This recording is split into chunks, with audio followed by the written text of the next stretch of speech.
Hi, everyone. This is Hannah Hanley, and I'm joined by Nate Ganna. We both work in the spirits industry, and this is Caviar and Chips, our podcast dedicated to the industry, what's going on in our lives, and more. Thanks for joining us. Let's get into it.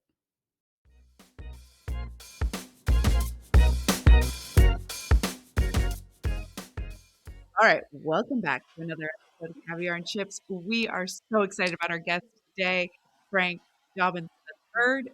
Burb your enthusiasm. That is hard to say. On Instagram. He's a legend in the industry. Welcome to Caviar and Chips, Frank.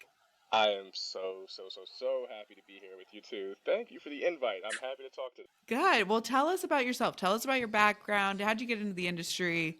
First of all, not a legend at all, just a humble whiskey writer. I got my start about 5 years ago and really just was super passionate about whiskey, passionate about writing. I've been passionate about writing my whole life. And so putting those two things together just made natural sense.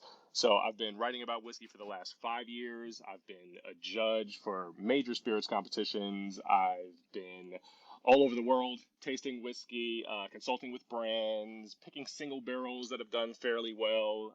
Yeah, so that's really kind of what I do in the industry: judge, write, drink. Yeah. How did you get into it?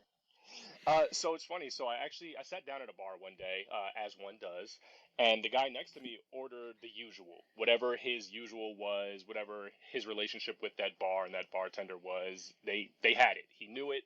He ordered it, and I was kind of perplexed because I wasn't really a big drinker at the time, so I didn't know what my usual would be.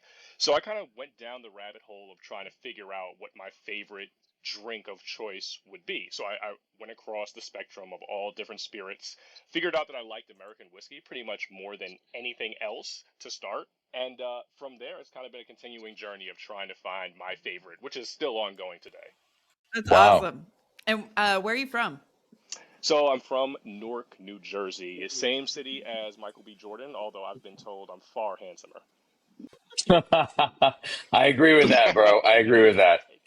Who's Michael B. Jordan? I've That's never met him. right. Yeah, exactly. Who needs them, Actually, Frank, when really? I first met you across the room, I was like, is that Michael B. Jordan? I've gotten that on several occasions. Honestly, I might go into acting. Stay tuned. There's still time. Just about 8 inches taller than him. That's it. This is true. Is he short? Is Michael B. Jordan short?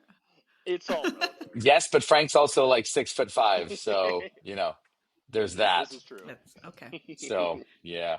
Everyone who works hmm in bourbon has to be tall. It's a rule. It seems that It way. seems that You know way. what it is? I heard that if you eat your hmm vegetables, that you'll grow big and strong, and there's plenty of corn in whiskey or grains. So I feel like that kind of goes hand in hand, right?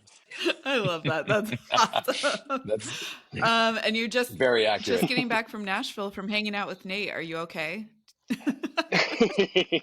Yeah, I'm doing great. Never better, actually. Nate was kind enough to host me over at his casa, and we had a good time. We had some wine, funny enough.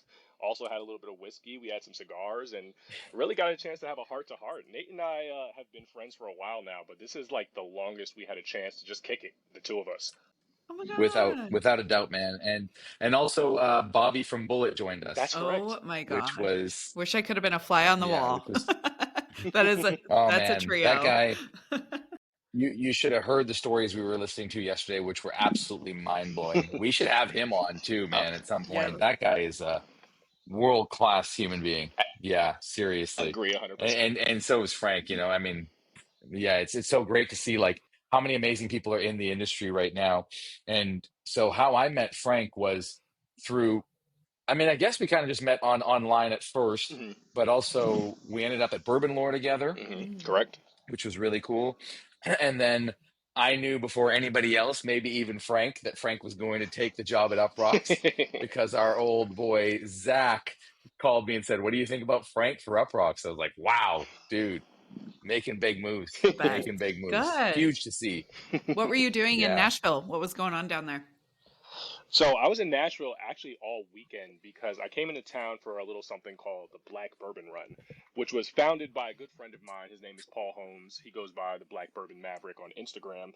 And the whole idea behind it was to just bring people of color to Kentucky, anywhere that there's a big kind of whiskey contingency, and offer up premium experiences, give them the opportunity to try some of the high end bottles that they might not otherwise try in their markets. So it's people from really all across the country coming into town. Now, it started off in Kentucky. So we did Louisville, Bardstown, of course. But this is the first event that we actually did in Nashville. So, of course, I had to be there to support. There were about 25 of us going from distillery to distillery, doing bottle shares, just having really cool experiences. And that's the entire reason that I was in Nashville. I had no other goal in mind but to support Paul and to support the Black Bourbon Run. Oh my gosh, that sounds fun and cool. Yes. Yeah, it's really neat. The group is so cool. They get hooked up. Like Pablo did a private tasting for them Oh, at the Whiskey House on Friday. Like super extremely unique experiences and so quite luxurious, which is pretty fantastic to see that you guys have made that community what it is, man. Yeah, it's really been great. And actually, it's funny because this is our third, if not fourth time doing an event with Pablo.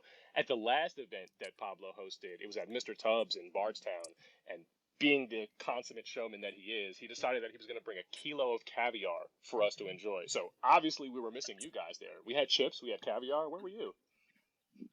I don't know. I wasn't invited. I'm too Yeah, I'm too I white. was invited, and I heard it was sick, dude. I heard you guys went all out Fallout on that one. It Yeah, was a good time, but you'll wow. definitely have to be at the next one for sure.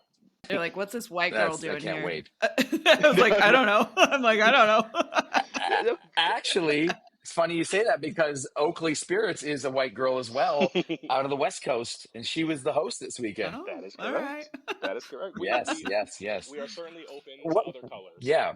Actually, on that note, actually, I would love a little background on Oakley Spirits and what you are doing with them because it was so nice to meet Molly. She was an amazing human being, but I didn't know anything about it until you had started talking about it. Oh, sure. So Oakley Spirits is a really, really cool brand, premium brand. They're brand new, but that might be a little bit misleading because they've been putting away barrels for a few years now, studying the industry, kind of waiting for the right time to strike. So their initial release was the collector's edition, 20-year-old whiskey out of Kentucky, where a lot of brands are putting out, 20-year-old whiskey from, let's say, Tennessee, from a common source. This one is from an uncommon source at 20 years old. Really a fantastic, premium, luxurious expression. And I kind of got connected with them about a year ago through a mutual friend that you and I have, Nate, who is Todd from Baxis.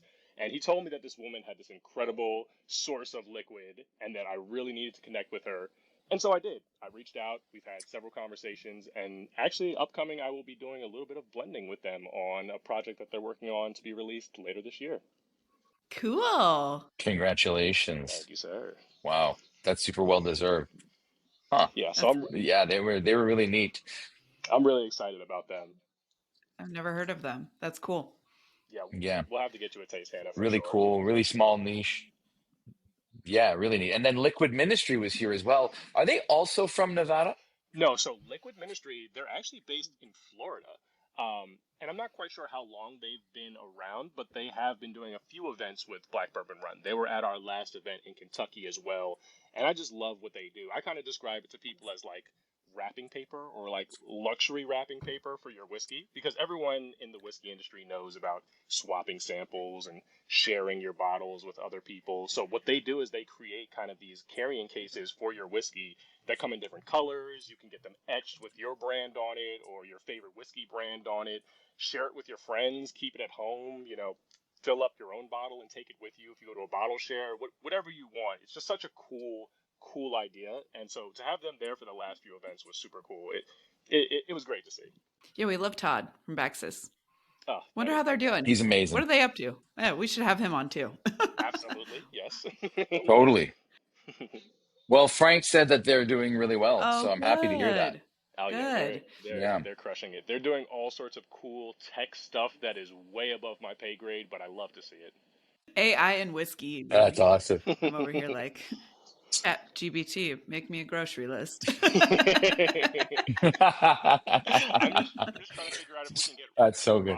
robots to drink because if they do, then I'm out of a job. So hopefully that never comes. Oh, where they're like Oh tasting and yeah. then like Yeah, that's interesting. Probably not. iRobot and whiskey? I I don't hope think I don't think robots can get wet yet. not. Yet. Yeah, give that a couple of weeks. That'll We change. shouldn't have Oh put that no. into the universe. That's Yeah, You shouldn't have put that in the universe, Hannah. there goes the industry. Oh my God. oh my god. Well, what other do So, you have other trips coming up? What are you excited about right now? That's a good question. So coming up, I'm actually taking a little bit of a break from trips. Of course, I'm going to be going to Kentucky. That's pretty much a semi-regular thing. So I'll be seeing you out there in Kentucky for sure pretty soon. But that's really the main thing that I'm focused on right now is just relaxing. It's the start of the summer. I want to get a lot of work done and a lot of sleep done. But my recent travels have taken me to Nashville, to Jamaica, to Houston, to San Francisco for some judging and seeing some friends out there. I've been around a little bit so far this year. That's awesome. What was going on in Jamaica? So with Jamaica, it was a little bit of rum. Obviously, Woo, that's fun. Jamaican rum is super ooh, funky, super fun. So I was out there for a few days just soaking up the sun and enjoying some rum. I was hoping you were going to say that you were on one of those Tarte trips, for the makeup brand. No, that's coming later. that's Frank's Yeah, specialty. yes. Little known fact, I started Maybelline Your Enthusiasm originally, but it just never took off. That makes sense. Yeah. Maybe she's born with it, bro. Maybe she's born with it. Maybe it's bourbon. Who knows? Right? Maybe it's bourbon. So speaking of, so just no, just a quick question. So what? How do you like working at Uproxx, and what's that adventure been like? Oh, dude, yeah. So I'm glad you asked because honestly, it is the perfect landing spot for me. When I first got the opportunity and Zach made the call and said, "Hey, would you be interested?" I mean, I literally jumped 10 feet off of the ground. Like I couldn't have been more excited to say yes. And so it's been an incredible journey from getting my start with Zach, meeting the whole team over there, primarily my guy Dane, my guy Steve Bermucci, of course, connecting with our founder, or one of our founders, I should say, Jarrett. It's been such a wild ride and really cool to see. And the evolution of Uproxx kind of during my time there has been really fun also because when I first joined the team, we were in the process of buying ourselves back from our former owners. So our original founders bought us back. So now they're the new owners, the original owners. So that was really cool to see and kind of like go through that transition with the team where it felt like we were getting a fresh start as a whole, just as I was getting my fresh start with the company. So that was awesome. And then since then, I've kind of hit my stride. Really tried to make some waves and make a few changes to our whiskey coverage, but dude, I could not be more excited about the direction that we're going right now, and I could not have been more excited to join the team. It's been fantastic. The content that you have been doing and the stories are very engaging and very different for the industry, which is super important. Great call. You said you were doing 3 stories a week right now? Yeah, give or take. I try to do a little bit more Wow. because if I do four, then I can take Monday off the next week. I love that. Wow. Do you have like does creative block ever come to you, or is it just naturally flowing at all times with what you're writing? No, I mean, sure, naturally there is some creative block, but the advantage of being in my position is one, I have a great team supporting me at all times. On that one, I really want to call out Dane, who has been really supportive, Dane Rivera. And then also, I kind of have a really strong template in place because I was preceded by our mutual friend Zach, and Zach kind of established the guardrails of what the whiskey space would be for Uproxx. And I mean, he is a machine. He was a workhorse for us, and he really kind of established some really cool ideas that I'm able to kind of pick from time to time and say, you know what, let me update that idea or put my own spin on that idea.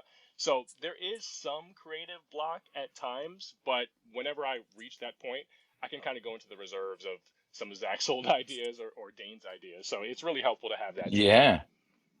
What's the relationship or So well working said. relationship between you and Dane? What does that look like?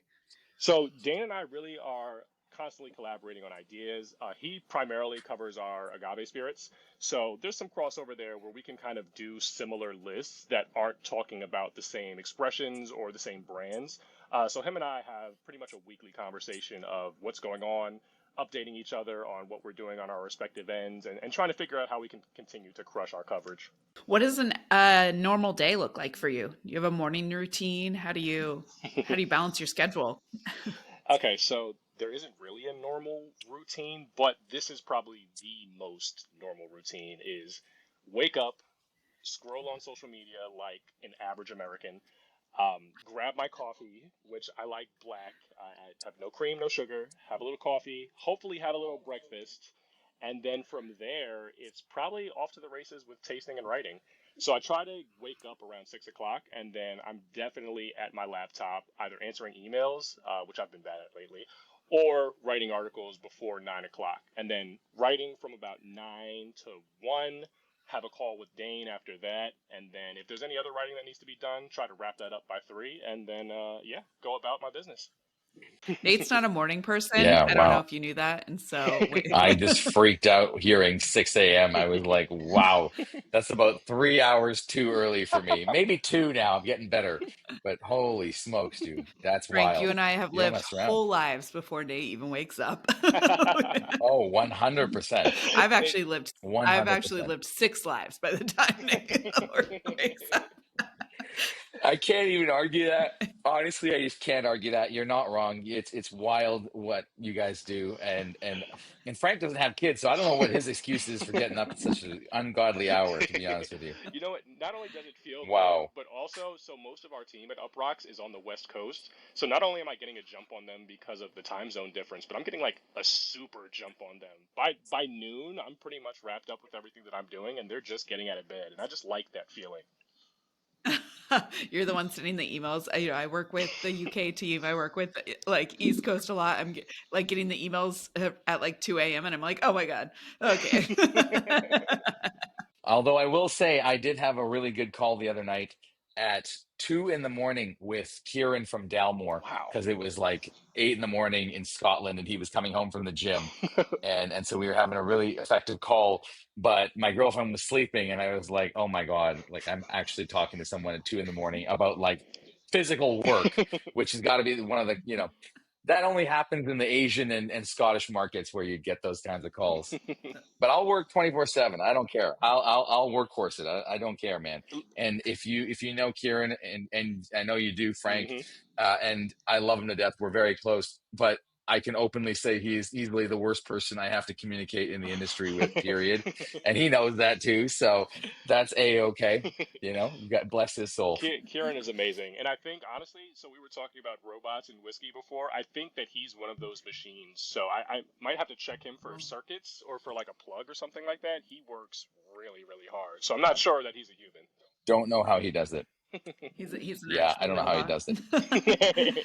Actual robot. Yeah. How do you balance? One of the things we talk about on this podcast a lot is like balancing wellness and being in the industry because it's something that can be challenging, especially with the drink life balance. So how do you balance wellness? What does that look like for you?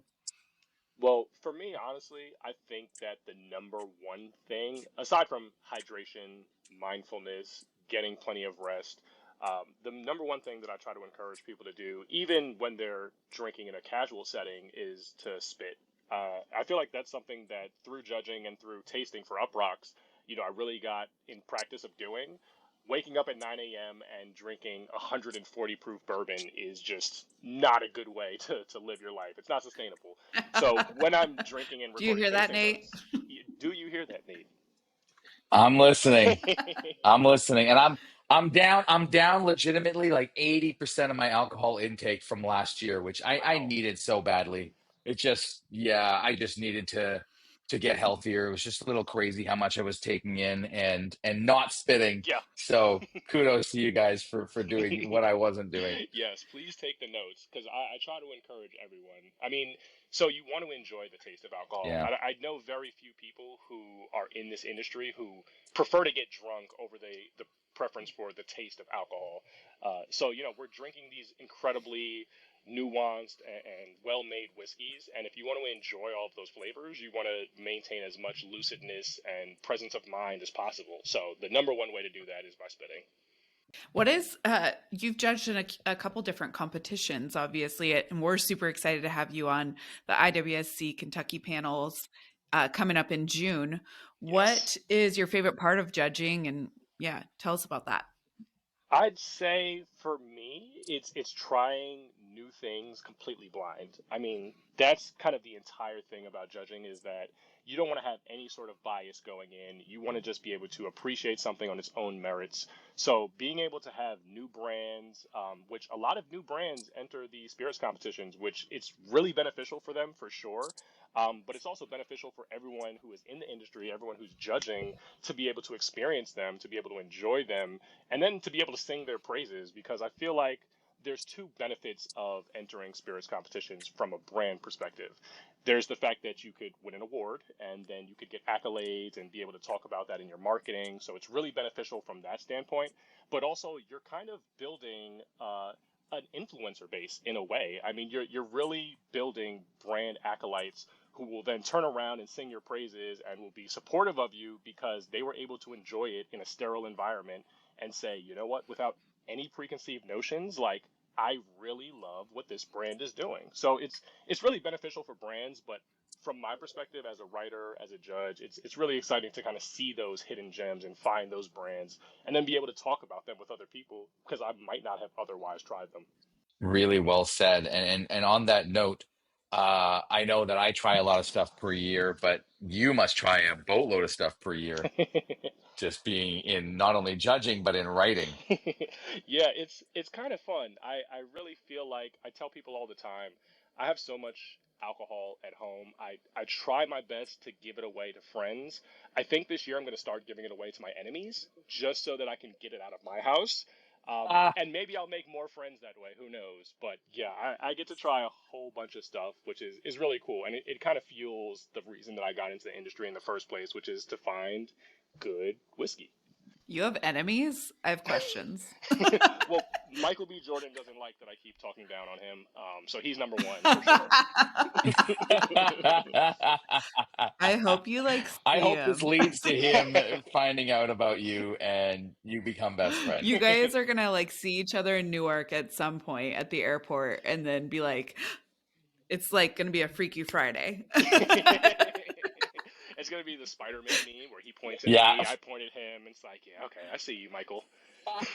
That moment where you see Ah, your twin in the airport. Oh, that would be so fun. I mean, hopefully that. I love I it. hope that conversation leads Oh, to me being in the new Creed. I would love that. I gotta gain a lot of weight and really hit the gym hard, but I wouldn't mind There's time. It's okay. that at all. yeah, there's still time. You're relatively young to be in the position that you're in, which is really cool to see. Um, how do you think you had kind of that meteoric rise? Oh, that's a good question. I'm really flattered that you called me young. Honestly, just working super hard. Hey, I don't know if you know how old I am, but I'm old, so you know, you there's that. you don't look it at all. I think that goes back to all the whiskey we're drinking. But to answer your question, honestly, I just think that one of the main things that I tried to prioritize when I first got into industry was being present. I mean, I'm not from Kentucky, I'm not from Nashville, I'm not from some of these major whiskey hubs. And so I really prioritized going to those spaces and understanding what was happening on the ground, meeting people, interviewing people, learning as much as I could directly from people who are responsible for producing some of the best liquid in the world. The only thing that I think is better to drink than whiskey is water. And so I really wanted to figure out how these people were making the whiskey, some of the history behind these brands. And the only way to do that was by being present and actually going to Kentucky, going to Nashville, going to distilleries across the country, really, and figuring out how it was all made. So that's really why I think that I was able to have an edge on some other people who might have families or might not be as incentivized to go out there. I really made it a priority to be present. And I like that you included Nashville in that list. you got Nashville. you guys are up and coming. It's a big whiskey city. Big scene. Nobody knows. Hidden gem. That's what I hear. You also went on a really cool trip to Porto, is that right? Yes. Oh man. So I actually got to do that with our friend Kieran, with Dalmore. and we got to try some of their very premium, very high end expressions.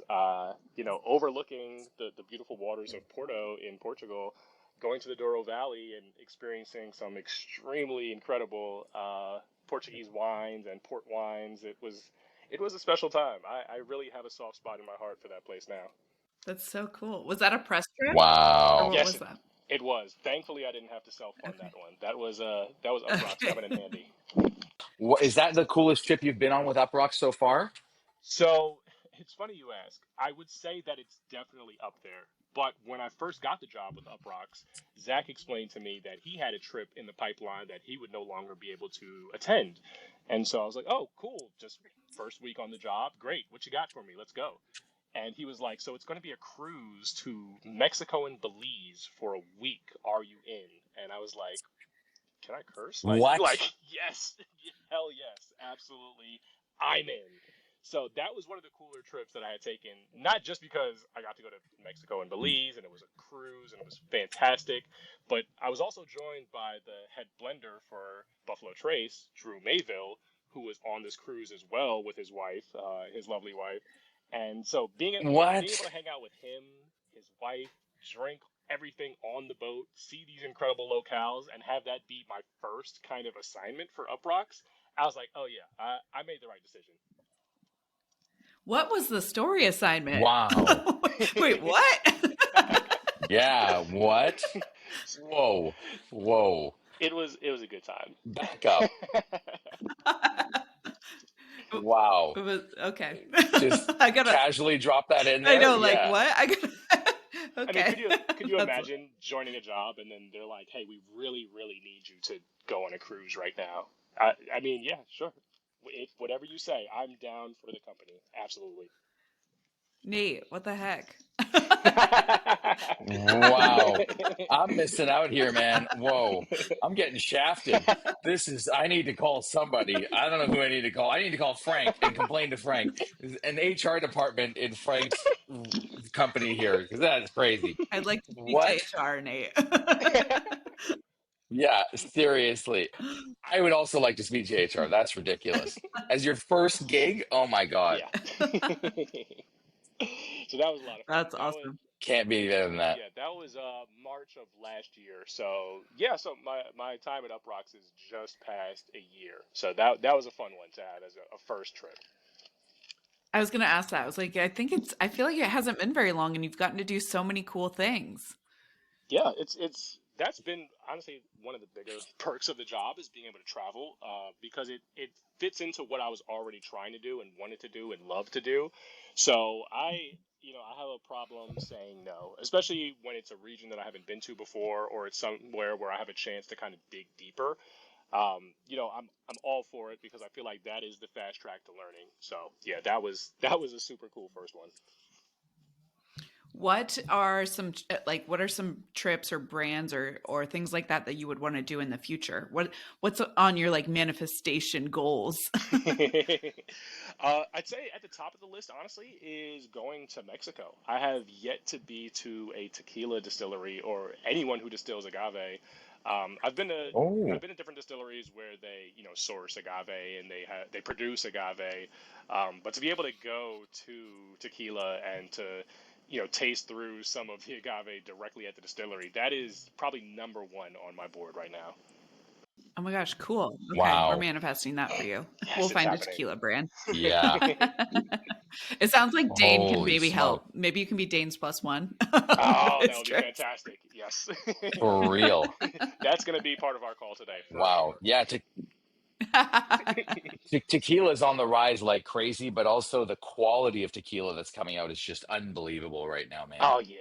That's so Yeah, cool. it's amazing to see. So I get to try a whole bunch of things, which is great.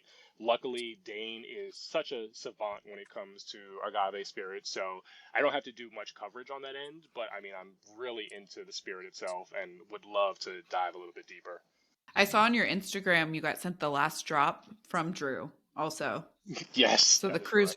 the cruise really cemented that friendship, huh? Yeah, the cruise came in handy. Yeah, so Drew and I kind of maintain a regular correspondence, which is really cool. I'm grateful that we have kind of stayed in touch since the cruise, and I've seen him, and I've also seen him and his wife on a few occasions since then. So we had a chance to catch up and go out to eat and have some fun, which has been great. And the last drop is just this incredible premium expression that Drew helps with. On the American whiskey side, he's obviously doing the blending, and this year they have a 27-year-old whiskey from Buffalo Trace that he blended as part of this year's last drop collection, which I had a chance to try with him a few months back when I visited him at Buffalo Trace Distillery. So it was mind blowing and such a great experience. But now I'm really excited to try that one alongside the other two expressions that they So really, you're just saying that you're best friends with Drew. Do you guys have nicknames for each other, like Baby Boo and all? Like, what are you even talking about right now, dude? have. Who even says that, I bro? mostly call him Drew. He mostly calls me, hey you. But it works. We have a great friendship. Oh my God. That is so cool, man. Wow. Yeah, Drew might be one of the coolest people ever. And I'm going to take a lot of credit for that because he is Canadian. Yes, he is. So here we you go. know what you, Let's, you know yes, what you're talking yes, about. yes. Yeah. Ew. Nailed me. Nailed me right there. You got me. Sometimes, Yep. He's the man, Frank, dude. sometimes Nate says, pardon, pardon? And I'm like, you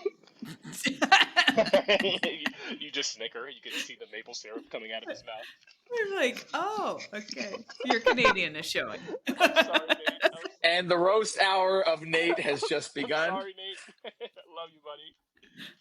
I gotta get crucified here. Hey, dude, it's a daily thing with Hannah. Don't you worry. I'm like the big brother that's really the little brother in this relationship. So like I get it on a daily basis from her. And it's like, oh, it's just Hannah being Frank, Hannah. you have siblings? I do. I have a little brother who is unfortunately not a big drinker. So, he's a Okay. friend. I can't give any alcohol. Well, Nate is an only child, which explains a lot, and so I like to keep him humble by acting like a older or sometimes younger sister to him. I'll get into the mood. I think Nate makes a great big brother. So I'll pick on him a little bit more. I heart you. I heart you for that. And you know what's so funny is that like for some reason I thought you were older than me, and we talked about this yesterday, and you're like, dude, I'm so much younger than you. I'm like, wow, you really are so much younger than me. That's crazy. That's unbelievable. I got to figure something out here. I need a competitive edge somehow, and it's certainly not in the looks with Michael B. Jordan here, or the height. So I got to figure something out. I mean, I have heard the phrase age before beauty. So you got that going for you. There Oh, we go, baby. There we go. Woo! Senior citizens unite. Yes. seniors. Drew would want to host the IWSC judges. This is kind of off topic, but I didn't realize you guys were such good friends. I mean, I could certainly ask him. I don't know. Drew does a lot Okay. of really fun stuff, obviously, with his role with Buffalo Trace. And I know that he's been a great ambassador for them. I truly feel like he's one of the best ambassadors for blending, period, in the American whiskey space. Granted, he is a Canadian, but still working with an American distillery and kind of helping to popularize and really bring some respect to the art of blending in America. I think he's kind of an invaluable person in the American whiskey space. So I would love to see it. I would be happy I'm Wow. shameless. Sorry. Yes. If you don't know Hannah, she is shameless. Okay. to ask. 100% of the shots. Sometimes classless, but mainly It's shameless. mostly because I feel like I don't like know the protocols.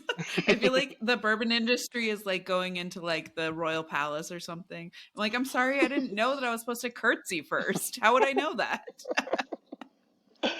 There's nothing wrong with that. I feel like I love I feel that. like breaking the rules sometimes gets you a little bit further ahead in the game. It's not cheating. You just didn't know the See, rules. Nate. Absolutely. Absolutely. Shameless Hannah plug here. Shameless Hannah plug. Let's The rock. rule breaker. Now that I know that you and Ah, Drew are best friends forever. Drew's gonna hear this and say, "Who is this guy literally. talking about all of my exploits?" He's like, who the fuck is Hannah? He's like, who the fuck is Michael B. I'm pretty Jordan? sure multiple I love that. people have texted Nate that. Who the fuck is Hannah? Where did she come I get from? a lot of those. Where did she I get a come lot of these. No, no, I can't lie. I get a lot of those. Nate gets a lot of those with people trying to recruit Hannah. Like, who the fuck is Hannah, and how can I get her on my team? Oh, absolutely. from? Good. And I just go like, never. No, I'm just kidding. Kidding. Wait, what? Who? Kidding. And how much did they pay? Yeah. Wait, are they paying more than what Nate is paying? I'll take it. Wait. What are you talking about? God damn Oh my it. God. You bourbon bros and your God damn side it. combos. One day you'll be a bourbon bro. Bro. Honestly, I think I'm One okay. day. It's an interesting world. Frank, how many PR packages do you get a week? Is it a lot? Oh, The people so want to know. it does wax and wane. So early in the year, it's a little bit slower. But I mean, there have been times where I'll go away on a press trip, or I'm just out of town for whatever reason, and I'll come back. And I think the most packages I came back to after a week was 24 different bottles of alcohol. So Oh my yeah, gosh. it can be a lot, especially in September, October, November, when things really start heating up for those limited editions and those brand new expressions. Luckily, being in Nashville this past weekend, I only got three, so I felt good. One a day. That's good. Nate and I That's feel not like bad. we always go through the process of like, do I leave room in my suitcase? Do I ship them back to myself? Like, what do I do with all these? Every single time. Every single time. It's Yeah, helpful when it's you fun have though. Oh my friends in gosh. that city that you can actually leave the bottles with and have them ship it for you. Then you don't even have to worry about it. That's the Frank, thank you so much for joining us. How can everyone find you? Oh, sure. So on Instagram is primarily where I'm active. You're going to be finding me at Burb Your Enthusiasm. That's BOURB, Your Enthusiasm. On Twitter, they have a little bit of a shorter character limit, so it's just Burb Enthusiasm. Again, BOURB.